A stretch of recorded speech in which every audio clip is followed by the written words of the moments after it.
రాజానగరం మండలంలో పెన్షన్ల పంపిణీ కార్యక్రమంలో ఎమ్మెల్యే బత్తుల బలరాం కృష్ణ పాల్గొని లబ్ధిదారులకు పెన్షన్లు అందజేశారు. బత్తుల బలరాం కృష్ణ రాజానగరం మండలం పరిధిలోని హౌసింగ్ బోర్డు కాలనీలో స్వయంగా లబ్ధిదారులకు పెన్షన్లు అందజేశారు.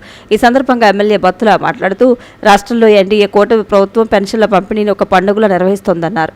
ప్రజా సంక్షేమం పట్ల పూర్తి అంకితభావం నిబద్ధతతో కూటమి ప్రభుత్వం పనిచేస్తోందన్నారు.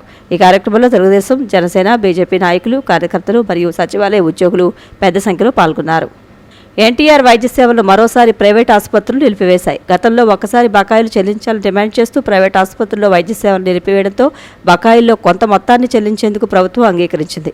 బకాయిలు 3,000 కోట్లకు చేరడంతో నేటి నుంచి ఏపీ స్పెషాలిటీ ఆసుపత్రుల సంఘం రాష్ట్రంలోని స్పెషాలిటీ ఆసుపత్రుల్లో నేటి నుంచి ఎన్టీఆర్ వైద్య సేవలు నిలిపివేస్తున్నట్లు ప్రకటించింది. అలాగే యూనివర్సల్ హెల్త్ స్కీమ్ గురించి ప్రకటనలు చేయడంపై ఆశా అభ్యంతరం వ్యక్తం చేసింది.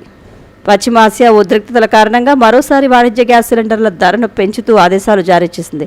మార్చిలో వాణిజ్య గ్యాస్ సిలిండర్ ధరను 114 రూపాయలు పెంచారు. తాజాగా పశ్చిమాసియాలో యుద్ధ పరిణామాలతో దేశంలో వంట గ్యాస్ కొరత తీవ్రతరం కావడంతో వాణిజ్య ఎల్పీజీ సిలిండర్ల ధరను ఒక్కో సిలిండర్కు 195 రూపాయలు 50 పైసలు పెంచుతున్నట్లు ప్రకటించింది. నేటి నుంచి పెరిగిన ధర అమల్లోకి వస్తుంది. సిలిండర్ల ధర పెరుగుదలతో హోటళ్లు, రెస్టారెంట్లు మరియు చిన్న వ్యాపారాలపై గణనీయమైన భారం పడనుంది. అలాగే విమానాల్లో వినియోగించే ఇంధన ధరలను కూడా పెంచడంతో విమాన ప్రయాణం ప్రియం కానుంది.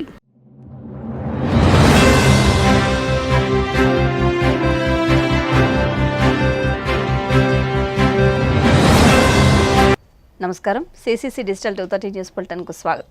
ఈనాటి వార్తలకు ముందుగా ముఖ్యాంశాలు. P4 కార్యక్రమంపై ప్రజల్లో మరింత అవగాహన పెంచాలి. జిల్లా అధికారులను ఆదేశించిన కేంద్ర రాష్ట్ర మంత్రులు భూపతిరాజు శ్రీనివాస్ వర్మ, గొట్టిపాటి రవికుమార్.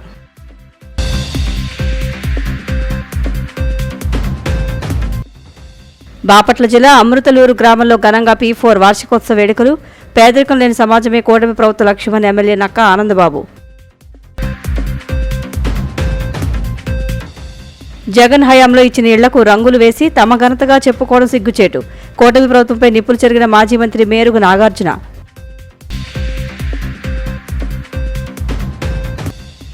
తిరుమల శ్రీవారిని దర్శించుకున్న పలువురు ప్రముఖులు. ఆలయ మర్యాదలతో స్వాగతం పలికిన అధికారులు.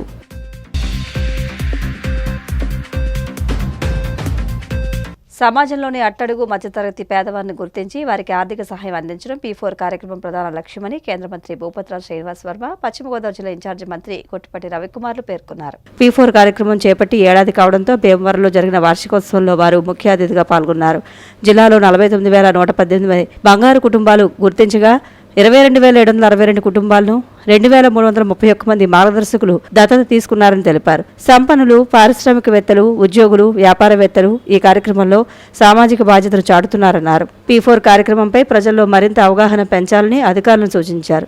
రాష్ట్ర పబ్లిక్ అకౌంట్స్ కమిటీ చైర్మన్, ఎమ్మెల్యేలు Pulaparthi Ramanjaneyulu, collector Nagarani, Achanta MLA Pithani Satyanarayana, APIIC chairman Mandena రామరాజులు మాట్లాడుతూ జిల్లాలో మరింత మంది మార్గదర్శకులు ముందుకు రావాలన్నారు. మార్గదర్శకులు తాడేపల్లిగూడెం ఎమ్మెల్యే బొలిశెట్టి శ్రీనివాస్, వేగిరాజు శివవర్మ, సత్యనారాయణరాజు, ఉప్పలపాటి సత్యనారాయణను ఘనంగా సత్కరించారు. ఈ కార్యక్రమంలో JC T Rahul Kumar Reddy, DRO B Sivanarayana Reddy, RDO K Praveen Kumar Reddy, జిల్లా గ్రంథాలయ సంస్థ చైర్మన్ జుత్తిగి నాగరాజు, గంటా త్రిమూర్తులు, వై దోసిరెడ్డి తదితరులు పాల్గొన్నారు.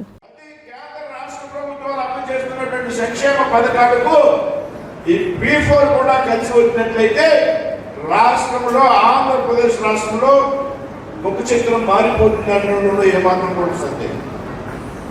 వేరొక విషయం అనంతా కూడా గ్రహించాలి. ఇవాళ దాతృత్వం పెరిగింది, సామాజిక బాధ్యత కూడా గతంలో కంటే చాలా పెరిగింది. ముఖ్యంగా కరోనా వచ్చాక మన అందరిలో మెదడు పెరిగింది. ఎప్పుడు పోతామో ఎప్పుడు బతుకుంటామో తెలియట్లేదు. కాబట్టి ఉన్నంత కాలంలో కరోనా ఎఫెక్ట్ మనకు చాలా ఉంది. మన కుటుంబాల్లో వచ్చినటువంటి మరణాలు కానీ ఏది శాశ్వతం కాదు. మనకి మన బతుకోండి ఏదో సమాజాన్ని చేయాలి అనేటువంటి ఆలోచన కరోనా అనంతరం చాలా బాగా వచ్చింది. ఆ విధంగా చేయడానికి చాలా మంది ముందు. అందులో ఇందాక అంజుబాబు గారు చెప్పినప్పుడు మన జిల్లాలో డబ్బు కొరవ లేదు, దాతల కొరవ లేదు, దాతృత్వానికి కొరవ. కానీ ఏదైతే వితరణ ఉంది, దాతృత్వం ఉంది, నాకు సమాజం కోసం నా డబ్బు ఖర్చు పెట్టాలని ఉంది, నా పక్కన ఉన్నటువంటి ప్రాంతాన్ని అభివృద్ధి చేయాలని నాకుంది, కానీ నేను ఇచ్చేటువంటి డబ్బు నేను సద్వినియోగం అవుతుందా లేదనేటువంటి అనుమానం చాలా ఎక్కువ. ఎవరైనా కానీ మన ప్రాంతంలో ఏ కార్యక్రమాన్ని కూడా 1 లక్ష రూపాయలు, 5 లక్షల రూపాయలు, 4 లక్షల రూపాయలు, లేకపోతే పిల్లలు చదువుకుంటున్నారు, ఇంజనీరింగ్ కాలేజ్ ఫీజు కట్టాలి, లేకపోతే అక్కడ 5 లక్షల రూపాయలు, ఎవ్వరూ కూడా మన ప్రాంతంలో దాన్ని కదువులేదు. కానీ ఎప్పుడైతే దాతృత్వం పెరుగుతుంది అంటే మన ఇచ్చేటువంటి ప్రతి ఒక్క రూపాయి కూడా సద్వినియోగం అవుతుందనేటువంటి నమ్మకం, విశ్వాసం కలిగిన రోజున వారు ఖర్చు పెట్టడానికి సిద్ధంగా ఉంటారు. దానికి P4 చక్కని వేదిక. ఇందులో మీరు ఇచ్చినటువంటి సహాయ సహకారాలు ఏతున్నాయో వాటిలో రూపాయలు దుర్వినియోగం అవడానికి అవకాశం ఉంది. దీంట్లో సిస్టమ్ ఉంది. మీరు ఇచ్చినటువంటి ప్రతి ఒక్క రూపాయి కూడా సద్వినియోగం. ఇవాళ రాష్ట్ర ప్రభుత్వం లక్ష్యంగా పెట్టుకుంది దాదాపు 20 లక్షల కుటుంబాలని బంగారు కుటుంబాలుగా మార్చాలి అనేటువంటి ఆలోచనలు పేద కుటుంబాలు. ఎవరైతే సమాజంలో ఉన్నటువంటి ఉన్నత స్థితిలో ఉన్నారో 10% 20% మంది వారి సమాజంలో అట్టడుగు స్థాయిలో ఉన్నటువంటి 10 మంది 20% మందిని సహాయ సహకారాల ద్వారా దత్తత తీసుకోవడం ద్వారా వారిని బంగారు కుటుంబాలుగా మార్చాలనేటువంటి శ్మశాన వాడికి మోహ తెప్పించి ఆ కార్యక్రమం చేయడం జరిగింది. అదేవిధంగా మరొక మార్గదర్శి మేఘరాజు శివరామరాజు గారు కూడా దాదాపు ఆ గ్రామంలో సీసీ కెమెరాలు పెట్టాలనే ఉద్దేశంతో మంచి కార్యక్రమాన్ని తీసుకొని గ్రామాన్ని మొత్తం కూడా 7,40,000 రూపాయలతో సీసీ కెమెరాలు పెట్టడం జరిగింది. అట్లనే డాక్టర్ సత్యనారాయణ రాజు గారు కూడా మార్గదర్శిగా ఉన్నారు. వాళ్ళ గ్రామంలో 58 కుటుంబాన్ని ఆయన తీసుకుని దాదాపు 65 లక్షల రూపాయలు ఖర్చు పెట్టి డయాలసిస్ సెంటర్ పెట్టడం ఏర్పాటు చేయడం జరిగిందన్నమాట.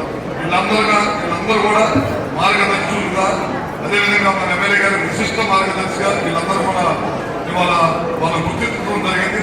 ఇది వీళ్ళే కాకుండా ఇంకా చాలా మంది కూడా వివిధ హోదాల్లో ఉన్న వాళ్ళందరూ కూడా చాలా మంది కూడా సహాయం చేశారు. నాకు అనిబాబు గారు చెప్పారు, మనం హోదాలో ఉన్నాము, మన హోదాలో ఉన్న ఆ టైంని ఎవరైతే సహాయం కోసం మన దగ్గరకు వచ్చారో వాళ్ళకి ఆ టైంలో స్పందిస్తే కనుక అది కూడా P4లో భాగమే అని చెప్పి ఆయన చెప్పడం చాలా సంతోషం ఉంది. అదేవిధంగా మనం ఏ హోదాలో ఉంటాము, సర్పంచ్గా కానీ, లేకపోతే కలెక్టర్గా కానీ, ఎమ్మెల్యేగా కానీ, మంత్రిగా కానీ, ఎవరైతే మన హోదాలో ఉన్నామో మన బాధ్యత మర్చిపోకుండా ఎవరైతే మన దగ్గర సహాయం వచ్చారో వారి సహాయం కానీ, లేకపోతే వేరే విధమైన సహాయం కోసం వచ్చారో మనకి చేతైనంత సహాయం చేస్తే కనుక తప్పకుండా ఈ సమాజానికి మనం కూడా ఎంతో కొంత ఉపయోగపడుతున్నట్టే అని చెప్పి కూడా ఒకసారి మన ఎమ్మెల్యే గారిని కూడా ఆయన చెప్పిన మాటలు చాలా మంది కూడా స్కూల్ తీసుకున్నాయని చెప్పి మరొకసారి తెలియజేసుకుంటూ, P4 అంటే ఎవరికి సాయం చేసినా కూడా అది P4. మీరు డబ్బులు ఇవ్వక్కర్లేదు. మీరు ఆపదలో ఉంటే మీకు మాట సాయం చేసి మీకు మంచి మార్గం చూపిస్తే అది P4 అవుతుంది. అంతేగాని మీరు ఆయన 10,000 రూపాయలు ఇచ్చేంత P4 అని కాదు. అధికారులు ఉన్నారు, వారు P4 ఏం చేస్తారు అని మనం అనుకోవచ్చు. వారు చేసేదే ఎక్కువ. ఒక ముసలివాడు 10 సంవత్సరాల నుంచి పట్టా లేకుండా కలెక్టర్ గారి చుట్టూ తిరుగుతుంటే ఆ కలెక్టర్ గారు వెంటనే పట్టా ఇస్తే అది P4 కిందే లెక్క. ఒక ఉద్యోగస్తుడు నిరంతరం ఆఫీసుకి వచ్చి డ్యూటీ నిరంతరం ఒక్క నిమిషం కూడా వెయిట్ చేయకుండా కష్టపడి రాష్ట్రం కోసం పనిచేస్తే ఆ ఉద్యోగస్తుడు P4. అది P4. పేదవాళ్ళని ఆదుకోవాలి, పేద కుటుంబాలను బంగారు కుటుంబాలను గుర్తించి వాళ్ళని మనతో సమానంగా తీసుకురావాలనే ఆలోచన చేయడం చాలా గొప్ప విషయం. గౌరవ సీఎం గారు మరియు డిప్యూటీ సీఎం గారు ఎంతో దూరాలోచనతో కాన్సెప్చులైజ్ చేయడం జరిగింది. అనేక కార్యక్రమాల ద్వారా అడుగున ఉన్న వర్గాలన్నీ కూడా చాలా బెనిఫిట్ పొందుతూ ఉన్నారు. పెన్షన్స్ అయితేనేమి, తల్లికి వందనం అయితేనేమి, రైతు భరోసా, అన్నదాత సుఖీభవ ఈ కార్యక్రమం ద్వారా. కానీ కొంతమంది పేదలు ఎవరైతే ఈ పథకాలకి సరిగ్గా నుంచి పూర్తిగా బెనిఫిట్ పొందకుండా ఇంకా సహాయ సహకారాలు అందించిన బంగారు కుటుంబం మార్గదర్శులకి మనం వారిని సన్మానం చేసుకుంటూ, అలాగే ఇంకా మరింత మంది మార్గదర్శకులు ముందుకు వచ్చి వీరికి చేయొద్దు అందించే విధంగా ఈ కార్యక్రమాన్ని 1 year యానివర్సరీ సెలబ్రేషన్స్ చేసుకోవడానికి వచ్చేసిన ప్రతి ఒక్కరికి నా యొక్క ధన్యవాదాలు తెలియజేసుకుంటూ ప్రభుత్వం ప్రతిష్టాత్మకంగా అమలు చేస్తున్న P4 కార్యక్రమం ఏడాది పూర్తి చేసుకున్న సందర్భంగా బాపట్ల జిల్లా అమృతలూరు గ్రామంలో వార్షికోత్సవ వేడుకలు ఘనంగా నిర్వహించారు. ఈ కార్యక్రమానికి వేమూరు ఎమ్మెల్యే నక్క ఆనందబాబు ముఖ్య అతిథిగా హాజరయ్యారు. ఈ సందర్భంగా ఆయన మాట్లాడుతూ పేదరిక రహిత రాష్ట్రంగా తీర్చిదిద్దడం అనే మహత్తర లక్ష్యంతో సీఎం చంద్రబాబు ఈ కార్యక్రమాన్ని ప్రారంభించారని అన్నారు. పేదరికం లేని సమాజమే కూటమి ప్రభుత్వ ఉద్దేశమని చెప్పుకొచ్చారు.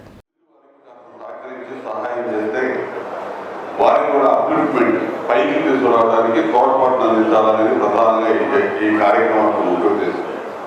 డబ్బు సంపాదిస్తారు చాలా మంది, కానీ ఆ సంపాదనకి సార్థకత పంపుతుందని చూపిస్తారు.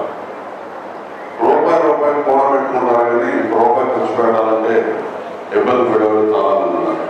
ఆ ఖర్చు పెట్టే విధానం ఒక మంచికి వినియోగించాలి, మరొకరికి తోడ్పాటును అందించే విధంగా పైకి తీసుకొచ్చే విధానంగా ప్రోత్సహించాలనేది చంద్రబాబు నాయుడు గారి ఆలోచన. రెండు ప్రభుత్వ పరంగా చేసే కార్యక్రమాలన్నీ చేస్తున్నాం. ప్రభుత్వం చంద్రబాబు నాయుడు గారు ఎన్నికల ముందు ఇచ్చినటువంటి సూపర్ 6 హామీలు అమలు చేయడంలో బ్రహ్మాండంగా సూపర్ సక్సెస్ అయ్యాం. అన్ని కార్యక్రమాలు కూడా మీకు తెలుసు.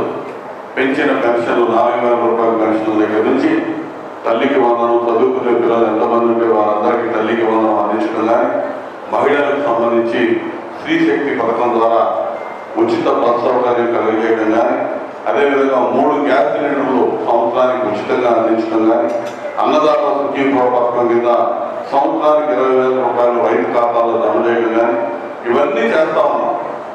దాంతో పాటు ప్రజలను కూడా ఈ మంచి కార్యక్రమాల్లో భాగస్వామ్యం చేయాలనేది ప్రభుత్వం ఆలోచన.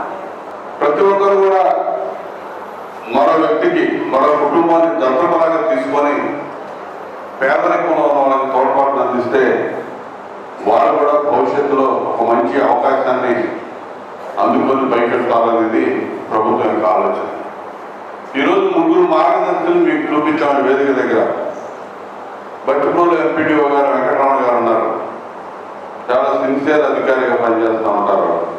దాంతోపాటు తనకు వచ్చిన జీతభత్యాలతో ఒక 4 సహాయం చేయాలని ఒక మంచి ఆలోచన. చదువుకునే పిల్లలకి ఇలా 2 పిల్లల్ని, ఆర్థిక అవసరాలు ఉన్నటువంటి పిల్లలకి చదువు తోడ్పాటు అందించి ప్రోత్సహిస్తూ ఉంది. అదేవిధంగా మన పెద్దల పేరు రవీంద్రబాబు గారు కానీ, కొత్తపల్లి రవీంద్రబాబు గారు కానీ, జేమ్స్ గారు కానీ, వీరందరూ మరి మీ మండలంలో, అమర్తూరు మండలంలో అదేవిధంగా పేదరికంలో ఉన్న కుటుంబాన్ని వారికి అవసరాలు ఏమని గుర్తించి వారికి సహకరించిన విధానాన్ని ఇక్కడ చూసాం. అదేవిధంగా 10 మంది కోగవాలి.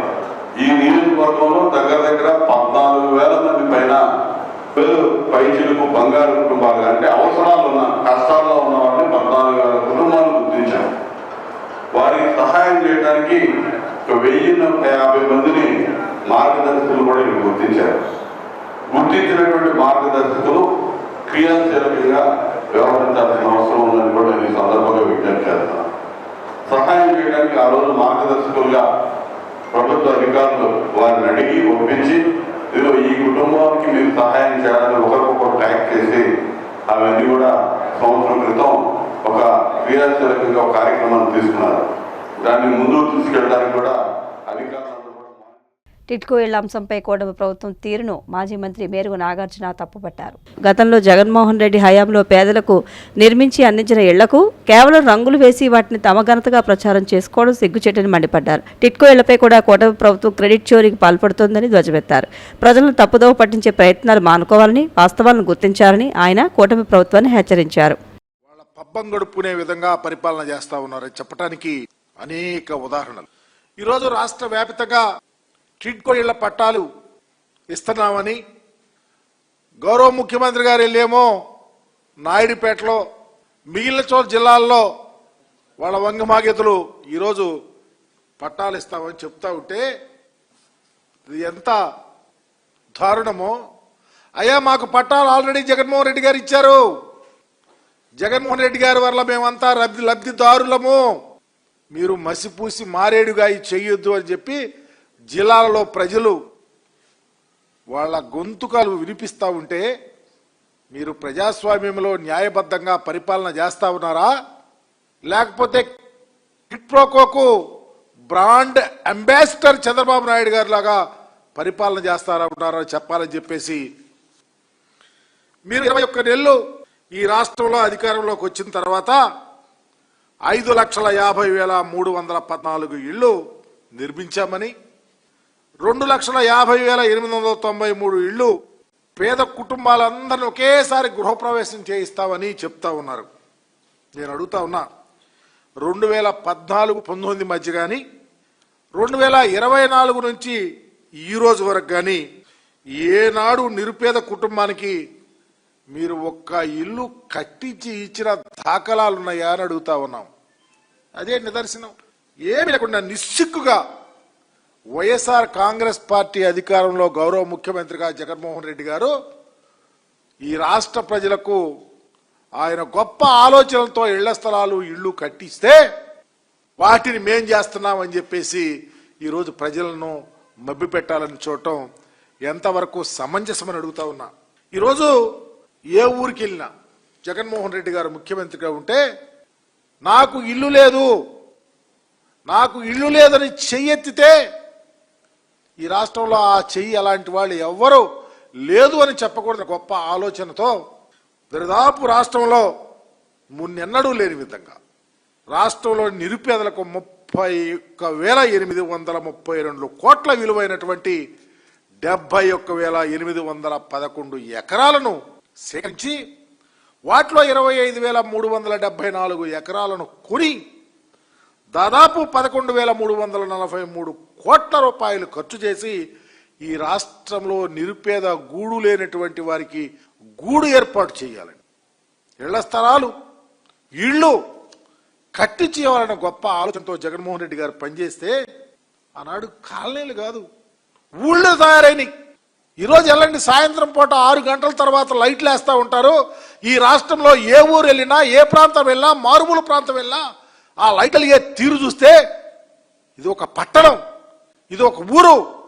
మ్యాగ్నానిటీ ఉన్నటువంటి హృదయం ఉన్నటువంటి రాజకీయ నాయకుడు కుమారుడైనటువంటి జగన్మోహన్ రెడ్డి గారు రాష్ట్ర ముఖ్యమంత్రిగా ఉండి ఈ పేదలకు గూడు ఏర్పాటు చేసిన తీరు చూస్తే రాజ్యాంగ వ్యవస్థ ఇంత గొప్పగా విరాజిల్లిందా జగన్మోహన్ రెడ్డి గారి టైంలోనే అంటూ ఉంటారు. ఎందుకంటే ఈ రాష్ట్రంలో ఇళ్లు కట్టించేటప్పుడు అసలు జంగిన్ క్లియరెన్స్ కానీ, డ్రైనేజ్ కానీ, ఎలక్ట్రిసిటీ కానీ, మంచినీటి సదుపాయం కానీ పక్కాగా ఏర్పాటు చేసి అసలు అలాంటివి చేయడానికే దరిదాపు 32,900 కోట్లు క్లియరెన్స్ చేసినటువంటి గొప్ప మనసున్న ముఖ్యమంత్రిగా జగన్మోహన్ రెడ్డి గారిని ఈరోజు దరిదాపు ఇళ్ల స్థలాల మార్కెట్ విలువ 75,000 కోట్ల రూపాయలు, ఒక వ్యక్తికి ఇచ్చి ఇంటి విలువ దరిదాపు 20 లక్షల రూపాయలు ఖరీదు చేసే అవకాశం కల్పించినటువంటి పరిస్థితి వైఎస్ఆర్ కాంగ్రెస్ పార్టీ అధికారంలో ఉన్నప్పుడు ఉంటే మీరేమో మోసం, దగ, పచ్చి మోసం ఏదో అనుకుంటారు. చూడండి, ఎవరికో పుట్టినట్టు బిడ్డను మా బిడ్డ అని చెప్పే విధంగా ప్రభుత్వం. పశ్చిమ గోదావరి జిల్లా నరసాపురం మండలం సీతారాంపురం సౌత్ గ్రామంలో అర్ధరాత్రి వైఎస్ఆర్ విగ్రహాన్ని గుర్తు తెలియని వ్యక్తులు ధ్వంసం చేశారు. విగ్రహం చేయి విరగొట్టి ఫ్లెక్సీలను చింపివేయడంతో గ్రామంలో ఉధృత పరిస్థితి ఏర్పడింది. ఉదయం వైసీపీ శ్రేణులు పెద్ద ఎత్తున నిరసన చేపట్టారు. నిందితులను వెంటనే అరెస్ట్ చేయాలని డిమాండ్ చేస్తున్నారు. శ్రీనివాస్ వర్మ ఆహ్వానం మేరకు తొలిసారిగా కేంద్ర మంత్రి కార్యాలయానికి విచ్చేసిన గొట్టిపాటి రవికుమార్కి ఆయన ఘనస్వాగతం పలికారు. ఈ సందర్భంగా జిల్లాలో ప్రస్తుతం జరుగుతున్న వివిధ అభివృద్ధి పనులపై ఇరువురు నేతలు చర్చించారు. ఈ కార్యక్రమంలో రాజ్యసభ సభ్యులు పాకా సత్యనారాయణ, పీఏసీ చైర్మన్ పేంబరు MLA Pulaparthi Ramanjaneyulu, Achanta MLA Pithani Satyanarayana, Tadepalligudem MLA Bolisetti Srinivas, APIIC chairman వంతెన రామరాజు తదితరులు క్యాంపు కార్యాలయానికి విచ్చేసి చర్చల్లో భాగస్వాములయ్యారు. సీతారాంపురం అనే గ్రామంలో ప్రస్తుతం ఉన్నటువంటి గ్రామంలో దివంగత నేత రాజశేఖర రెడ్డి గారి విగ్రహాన్ని దగ్గర 2011 సంవత్సరంలో మేము ఇక్కడ స్థాపించడం జరిగింది. కానీ రాజశేఖర రెడ్డి గారి విగ్రహాన్ని ఒక పక్కన ఇరిసేయటం, అలాగే ఎదురుగొండగా ఉన్నటువంటి మాజీ సీఎం గారు జగన్మోహన్ రెడ్డి గారి చిత్రపట బ్యానర్ని గుర్తు తెలియనటువంటి వ్యక్తులు చింపేయటం జరిగింది. దీనికి ఉదాహరణ మనకు కనిపిస్తా ఉంది సమాజంలో. కూటమి ప్రభుత్వం అధికారంలోకి వచ్చిన తర్వాత రాజశేఖర రెడ్డి గారి విగ్రహాలు చూసినా, లేదు జగన్మోహన్ రెడ్డి గారు బ్యానర్ చూసినా తట్టుకోలేనటువంటి పరిస్థితి. ఎందుకంటే రాజశేఖర రెడ్డి గారు ప్రజల మనసులో, ప్రజల గుండెలో ఉన్నటువంటి వ్యక్తి. ఆయన ప్రజలందరూ కూడా ఒక ముఖ్యమంత్రిగా చూడరు, ఆయన ఒక దేవుడిగా కొలుస్తారు. ఆంధ్రప్రదేశ్ ప్రజలు రాజశేఖర రెడ్డి గారి యొక్క అభిమానులుగా, రాజశేఖర రెడ్డి గారి కులాలకి, మతాలకి, పార్టీలకి అతీతంగా అన్ని సామాజిక వర్గాల వారు, అన్ని పార్టీల్లో ఉన్నటువంటి వ్యక్తులు కూడా రాజశేఖర రెడ్డి గారిని ఒక దేవుడిగా కొలిసే పరిస్థితి. అలాంటి వ్యక్తిని కొంతమంది దుర్మార్గమైనటువంటి వ్యక్తులు విగ్రహాన్ని చేయిని ఎరగొట్టేసే పరిస్థితి ఇలా కనిపిస్తూ ఉందంటే సమాజంలో ఎక్కడున్నాం అనే విషయాన్ని ఇలా ప్రతి ఒక్కరు కూడా గమనించాలి. ఇలా జగన్మోహన్ రెడ్డి గారి చిత్రపటాన్ని కానీ బ్యానర్ని కానీ చింపే దమ్ము ధైర్యం ఉందంటే ఇది ఇంతకంటే బాధాకరమా? పశ్చిమ గోదావరి జిల్లా భీమవరంలోని కేంద్ర మంత్రి భూపతిరాజు శ్రీనివాస్ వర్మ క్యాంపు కార్యాలయాన్ని జిల్లా ఇన్ఛార్జ్ మంత్రి గొట్టిపాటి రవికుమార్ సందర్శించారు. ఈ సందర్భంగా సిపిఎం జిల్లా కార్యదర్శి కరణం ప్రసాదరావు మాట్లాడుతూ Krishna Godavari basin D6 black లో పుష్కలంగా ఆయిల్, గ్యాస్ నిక్షేపాలు తవ్వుతున్నారని, గుజరాత్, మహారాష్ట్రలకు తరలిస్తున్నారని తెలిపారు. ఈ ఉత్పత్తిలో సగం మన రాష్ట్ర అవసరాలకు కేటాయించే విధంగా రాష్ట్ర ప్రభుత్వం, కేంద్ర ప్రభుత్వంపై ఒత్తిడి చేయాలని డిమాండ్ చేశారు.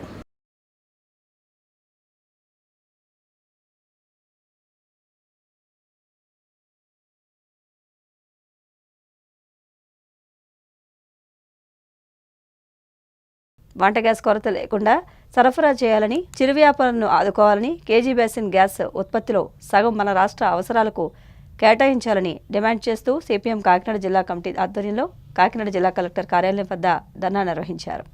ఏపీ విరామ సమయంలో జమ్మూ కాశ్మీర్ రక్షణ కమిషనర్ సంజీవ్ వేరం, తమిళనాడు మాజీ సీఎం పన్నీరు సెల్వం వేరువేరుగా స్వామివారి సేవలో పాల్గొని మొక్కులు చెల్లించుకున్నారు. దర్శనానంతరం వీరికి రంగనాయకుల మండపంలో వేద పండితులు వేద ఆశీర్వచనం అందించగా ఆలయ అధికారులు స్వామివారి తీర్థప్రసాదాలు అందజేసి పట్టు వస్త్రంతో సత్కరించారు.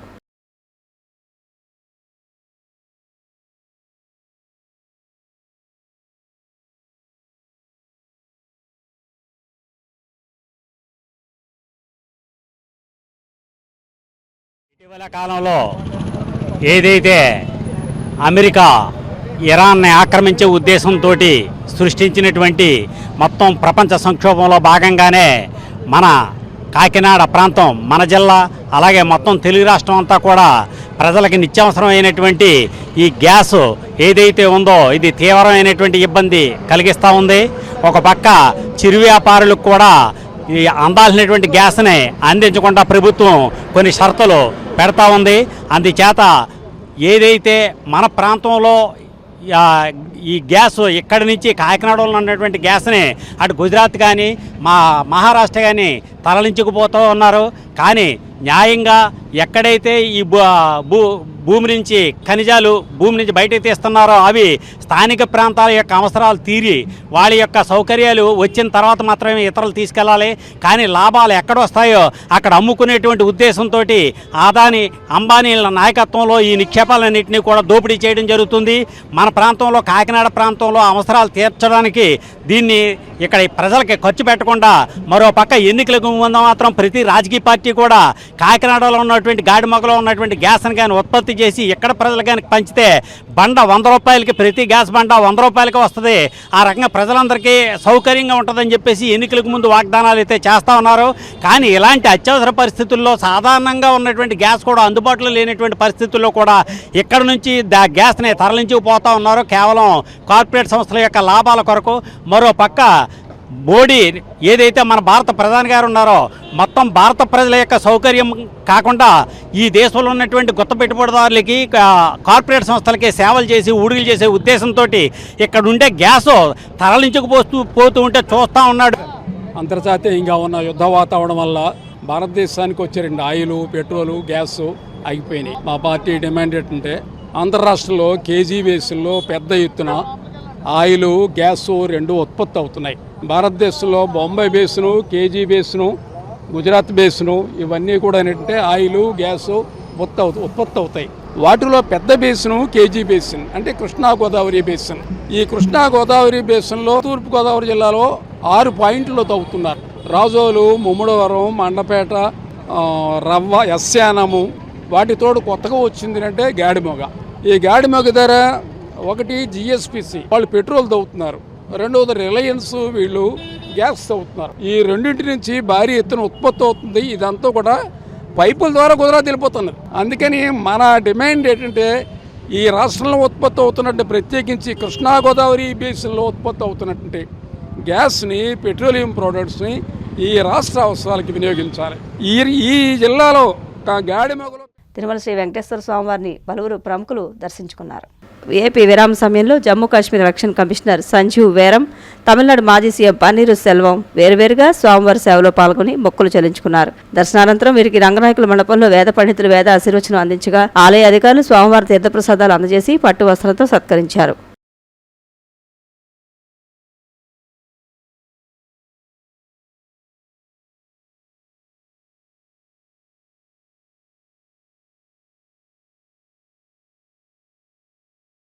వార్తలు ముగించే ముందు ముఖ్యాంశాలు మరొకసారి.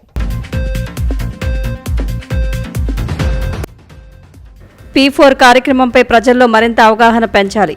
జిల్లా అధికారులను ఆదేశించిన కేంద్ర రాష్ట్ర మంత్రులు భూపతిరాజు శ్రీనివాస్ వర్మ, గొట్టిపాటి రవికుమార్.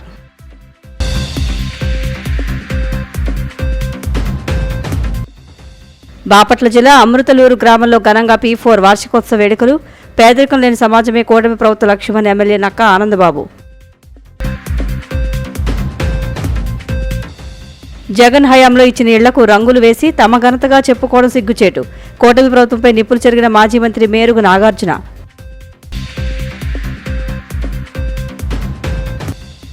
తిరుమల శ్రీవారిని దర్శించుకున్న పలువురు ప్రముఖులు, ఆలయ మర్యాదలతో స్వాగతం పలికిన అధికారులు.